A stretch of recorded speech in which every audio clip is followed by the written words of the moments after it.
The city wore a mask of rain that night. It was Tuesday, October 7th, 2025. For Leo Martinez, a rideshare driver navigating the neon-slicked arteries of the metropolis, it was just another shift. The rhythmic thump of the windshield wipers kept time with the distant, mournful siren wails that seemed to be a permanent part of the city's soundtrack. Each stoplight cast a halo of red or green across the wet asphalt, reflecting a world that seemed to bleed its colors into the puddles. Leo had been driving for nearly 6 years. He had seen the city in all its moods, from the sweltering haze of summer to the biting frost of winter. But nights like this, shrouded in a relentless, cold downpour, always felt different. They felt older, heavier, as if the water washed away the present and revealed something buried just beneath the surface. Leo's routine was a familiar one. He would start his shift just as dusk settled, chasing the surge pricing that followed the end of the workday. He knew the shortcuts, the back alleys, the streets that flooded and the ones that remained clear. His car, a meticulously maintained sedan, was his office, his sanctuary. The soft glow of the dashboard and the navigation app on his phone were his constant companions. He preferred the quiet solitude of the late-night hours, when the city's frantic energy subsided into a low, electric hum. Leo pulled his sedan to the curb at the designated pickup spot. The location was an unremarkable corner, shadowed by the hulking brick facade of a long-abandoned textile mill. The streetlights were sparse, their weak yellow glow struggling through the rain. Under one such light stood a solitary figure, a man holding a dark briefcase. He stood perfectly still, a motionless silhouette in the downpour. He wore no raincoat and no umbrella. The water drenched him, plastering his dark gray suit to his frame. Rain ran in rivulets from the brim of a matching fedora that shadowed his face. He seemed indifferent to the storm. As Leo stopped, the man moved with quiet, deliberate grace, opened the rear passenger door, and slid inside without a word. The dome light flickered, then dim. The man appeared middle-aged. His face was pale, almost unnaturally so, with sharp, carved features. His eyes were obscured by his hat. Leo caught a glimpse of a tired, vacant stare. The most striking thing was his complete and utter silence. He did not offer a greeting. He did not confirm his name or destination. He simply sat. Quite a night out there. No response. Though soaked, he didn't drip on the upholstery. No puddle at his feet, no scent of damp wool. As if the storm he'd emerged from existed elsewhere. The drive began as any other. Leo followed the bright blue line of the GPS, the rain turning the world into a watercolor blur of motion and light. For the first 15 minutes, the journey was routine. Downtown core, towering glass, glowing marquees, announcing shows to empty sidewalks. The man remained completely still, gaze beyond the rain-streaked windshield. Then, something unusual happened. Rerouting. In 200 feet, turn left. Leo frowned. He knew this route well, no reason for a detour. The path ahead looked clear, no accidents, no closures. The familiar blue line had vanished.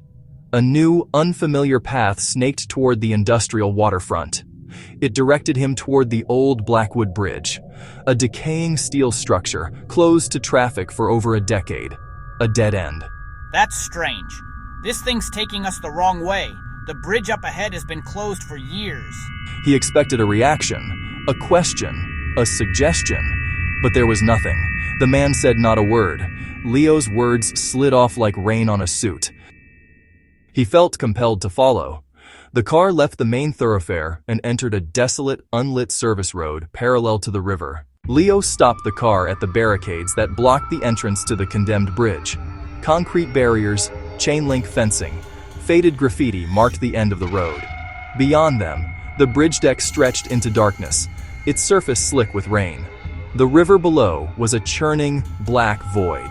This is it. This is as far as I can go. Sir? The words hung unanswered. The back seat was empty. The man in the gray suit was gone. There had been no sound of a door, no gust of cold air, no disturbance at all. He had simply vanished.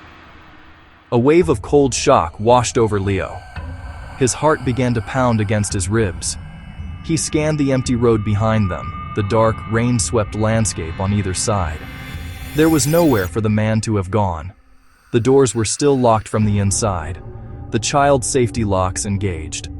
He had not stopped since turning onto this desolate road. He unbuckled, turned, ran his hands over the empty seat, as if to confirm what his eyes saw.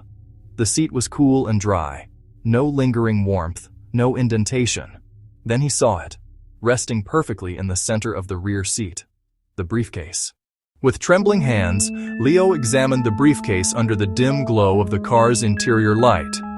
It was unlocked. The two brass clasps sprang open with a faint metallic click. No money, no secret documents, nothing clandestine. Instead, only two items on faded velvet. A laminated corporate ID, yellowed with age, for Sterling Financial. The photograph showed a much younger version of the man Leo had picked up. The face fuller, the eyes brighter, unmistakably the same. Name, Arthur Finch. The issue date was from over a decade ago. The second item was a monthly transit pass for the city's ferry. Simple cardstock, edges frayed, stamped October 2010. A route discontinued when Blackwood Bridge was in service, a ferry that once docked not far from where Leo was now parked. Together they painted a fragmented picture. Arthur Finch of Sterling Financial, a regular ferry commuter. Why were these the only contents? Why here? The briefcase felt like a time capsule, a deliberate message. Leo closed the lid, the quiet click sealing spectral artifacts back into darkness. The questions multiplied, deepening the chill that had settled in his bones. When Leo finally returned home in the pale, pre-dawn light, the rain had subsided to a miserable drizzle. He was exhausted, but sleep was impossible. He needed proof. His car had a multi-channel dashcam, front, rear, and interior. With mounting dread, he removed the card and pressed play. He saw the rain lashing the street, the solitary glow of a street lamp, but there was no one there. The footage showed an empty sidewalk. In the recording, Leo stops, waits, and the rear passenger door opens and closes on its own. The dome light flickers, illuminating an empty back seat. He watched himself drive, occasionally glancing at the mirror, speaking to an empty space. He watched the reroute, his own voice muttering about the strange detour. He saw himself pull to the barriers, turn around, his face a mask of shock, gesturing toward the empty seat. The camera recorded everything exactly as it happened, with one terrifying exception. Arthur Finch was not there. No gray suit, no fedora, no briefcase on his lap. According to the data, Leo drove alone, talking to himself, compelled to a dead bridge for no reason. But the briefcase sat on his table, a defiant anchor to his sanity. The digital record said one thing, the leather case said another. He was caught in a paradox, a place where reality and technology told two different, irreconcilable stories. Driven by a desperate need for answers, Leo spent the next day searching online. Arthur Finch, Sterling Financial. Nothing at first. Sterling Financial had been acquired. The name dissolved into corporate history. He dug through old news archives. Arthur Finch, Blackwood Bridge. October 2010. In a small local archive, he found it. The headline was stark and somber, dated October 8, 2010, exactly 15 years to the day. A car lost control on a rain-slicked Blackwood Bridge and plunged into the turbulent river below. The driver, Arthur Finch, a 42-year-old financial analyst. His body was recovered days later, his vehicle never fully salvaged. The photo matched the ID in the briefcase, the same man Leo was certain he had picked up. The accident occurred late at night during a severe autumn storm, eerily similar to the previous evening. Investigators cited poor visibility and hazardous conditions. There was brief mention of his briefcase, never found. He was survived by a wife and a young daughter. A small, forgotten city tragedy. For Leo, the revelation was seismic. The date, the place, the storm. It all aligned with terrifying precision. He had picked up a ghost, driven by a dead man to the exact location of his death on the very anniversary of his passing. What does one do with the belongings of a ghost? He contacted the police. His story met polite skepticism. He was a rideshare driver with an old, expired ID. The dashcam showed him driving alone, talking to himself. To them, it was lost property, or perhaps a psychological episode. No crime, no passenger, no basis for a paranormal investigation. Friends and family listened with concern and disbelief. They saw the briefcase, the footage, the article. But most would not take the leap. Perhaps he'd found the briefcase elsewhere and fabricated the rest. Rational explanations protected the world's integrity and left Leo isolated. The experience changed him. Every shadow held a secret. Every rain-streaked reflection a potential phantom. He studied passengers in the mirror, half expecting one to simply dissolve into nothing. The city's concrete logic became thin veils and lingering echoes. He never drove the route near Blackwood Bridge again. Sometimes, late at night, when a new ride request would ping, he would hesitate, staring at an anonymous name, feeling the same cold dread. Was it just another passenger, or another story waiting to be told? Another echo looking for a listener?